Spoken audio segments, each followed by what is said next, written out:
What's up, Packers fans, and welcome back to another episode of the Daily Draft. I'm your host, Ross Uglem, and as you can tell, still kind of fighting it, but it's important that we get this stuff to you every single day. Otherwise, it wouldn't be the Daily Draft.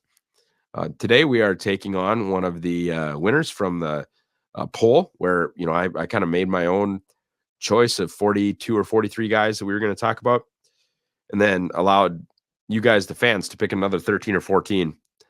And one of them was North Carolina linebacker Cedric Gray. Gray is an interesting fit in that he is, to me, one of the top linebackers in this class for a team. Excuse me. For a team in Green Bay that is clearly in need of linebackers. There's no way around that. Quay Walker is disappointed thus far. Isaiah McDuffie's still just kind of a 6th-round pick. Welch and Wilson are, what most people would equate to special teams bodies, and then they just released Devondre Campbell. So the Packers need linebackers.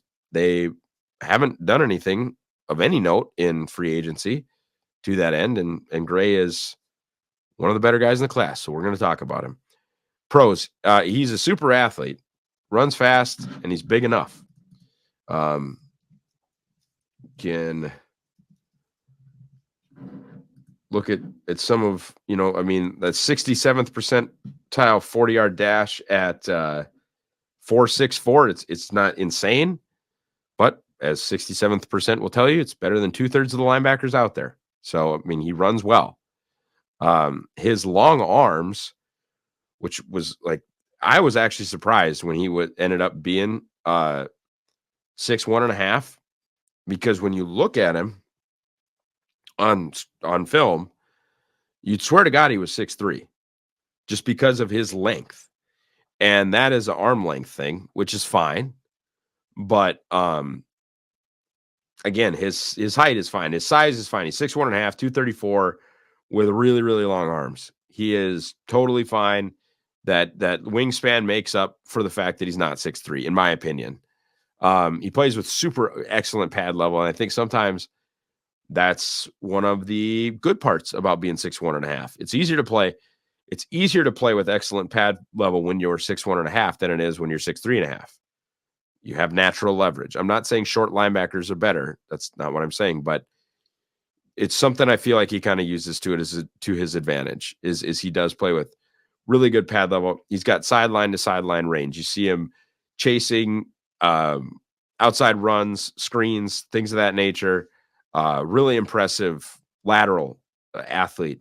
Really like watching him play football. Good zone eyes and feel, and that's something that the Packers struggled with a ton. Excuse me. That's something that the Packers struggled with a ton last year. I didn't think Quay or Devondre Campbell or Keyshawn Nixon, for that matter, had a great understanding of what they were doing on the interior of Green Bay's pass defense. And I think you just saw too many people get turned loose, and it was problematic. This is a kid that I think can help fix that. Of course, in conjunction with the fact that they're going to get a more competent defensive coordinator in there in Jeff Hafley. But I felt like his eyes in zone and his feel for, hook curl, flats, things he was asked to do within cover 3, within cover 4. I thought that was impressive. And I know that, people are going, well, Hafley wants to play man. Even the highest percentage of man in the NFL is still going to probably be more than 51% zone. The league right now is probably like 80-20 zone man. So even if you're going to play the highest percentage of man in the whole league, you're still, and at linebacker, frankly, you're still going to be doing a lot of spying. You're going to be doing a lot of robbing. It's not at linebacker. If just because the call is cover 1, it doesn't mean that you yourself are not spying, blitzing, or robbing. You might be head up on a tight end. You might be head up on a back, but you also might not. Moves quickly in the short area. I thought that, his wiggle exists, right? Not a linear athlete. I think 2 shows in a row we've talked about kind of linear athletes. I don't see that in Cedric Gray. I mentioned lateral movement skills, sideline to sideline. I think we, for whatever reason, which I guess has some level of concern, we don't have confirmed agilities for Cedric Gray. Oh, we do. So his 3-cone drill was fine, and his short shuttle was poor. Interesting. Okay. Well, that's 719 3-cone, though. There's nothing wrong with that. Interesting. Okay. Very experienced player. More than 2,500 snaps over the course of the last 3 years, but is just a fourth-year senior. So that's a positive because he's not overaged, but he's played a ton of football. Very highly graded coverage linebacker by PFF College. I can go into for the 1,000th time. All that says to me, guys, is consistency. If you have a super high coverage grade from PFF, somebody's grading that in and out every single play. It just means you're doing your job a lot. Doesn't necessarily mean splash plays. It just means we watched 65 plays, and on 61 of them, he was where he was supposed to be. I'm making those numbers up, but I mean, that's kind of the vibe that I'm trying to get across to you guys. Excuse me. Effective pass rusher when he was asked to do it. Really, I mean, I was looking at, let me pull up really quick the pressure numbers because I thought they were impressive. And it's not something that he was asked to do a ton. As I mentioned, Gray was a good coverage linebacker. So not a guy, and they were really a 4-down front. So it's not like they were doing a ton of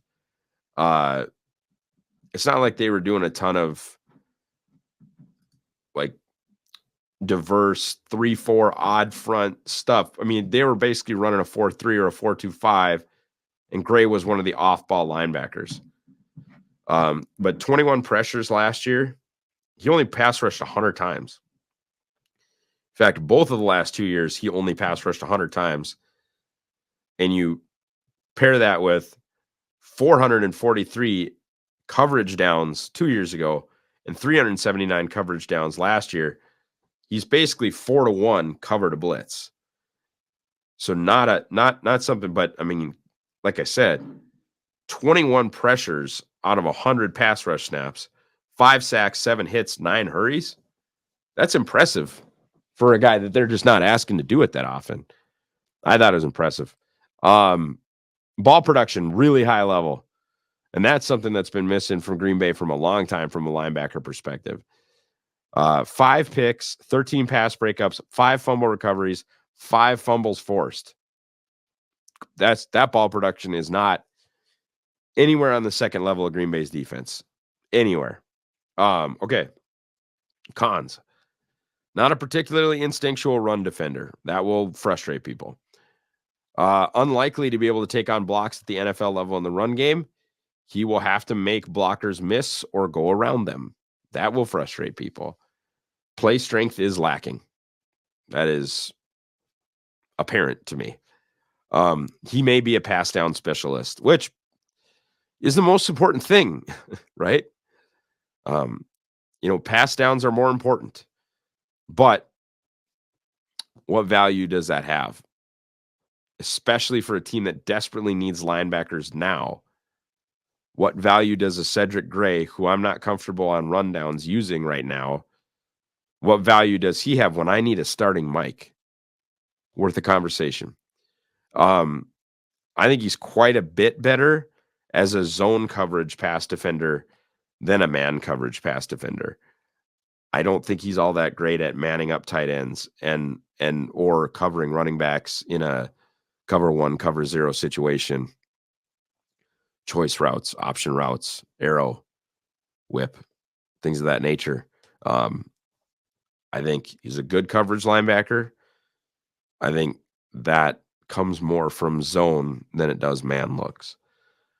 Then I will just say 57 missed tackles in the last 3 years is too many. It is. It's just too many. I have nothing else to say other than 57 missed tackles in 3 seasons is too many. Packers fit. Interesting. Is his best position the position that they are going to use Quay in? And I saw somebody say, like, well, Quay is a sunk cost. Okay.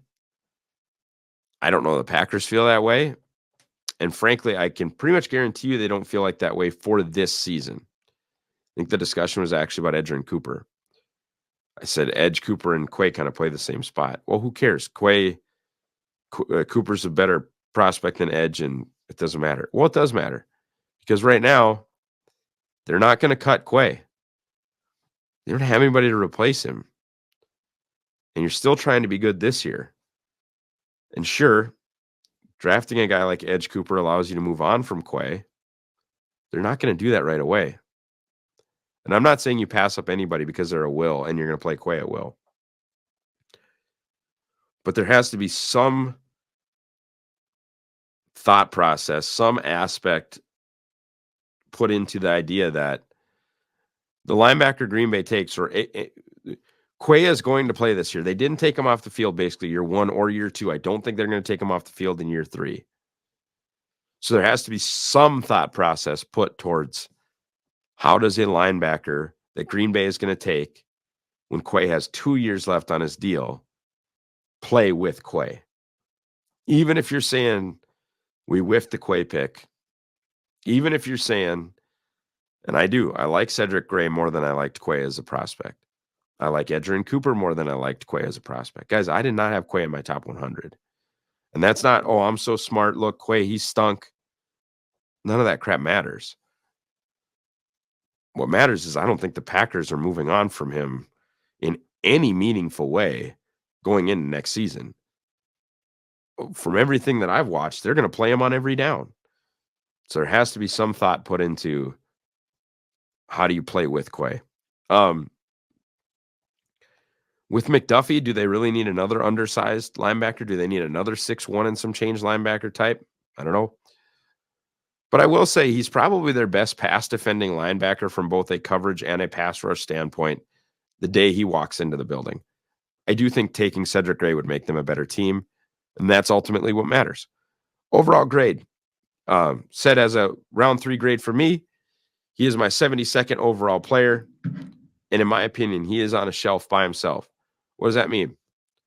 He is not in the Peyton Wilson, Edge Cooper, Junior Colson group, but he's also comfortably ahead of the Luafu, Eichenberg, Olafashio, and Trotter Jr. group. Like, he's by himself. He is linebacker 4, and the gap between linebacker 3 is up here, and linebacker 5 is down here for me. All right, guys. This will be the last video I record today. Hopefully the next time you hear a player prospect primer, I sound 1,000 times better. Buy the Green Bay Draft Guide powered by Packer Report. Come to the live show at Badger State Brewing. Do everything you're supposed to do here on the Pack a Day podcast YouTube feed. Like, subscribe, click the bell, get the notifications so that you get every bit of Packers content that you require on a daily basis. Have a great rest of your day, everybody. Go Pack Go.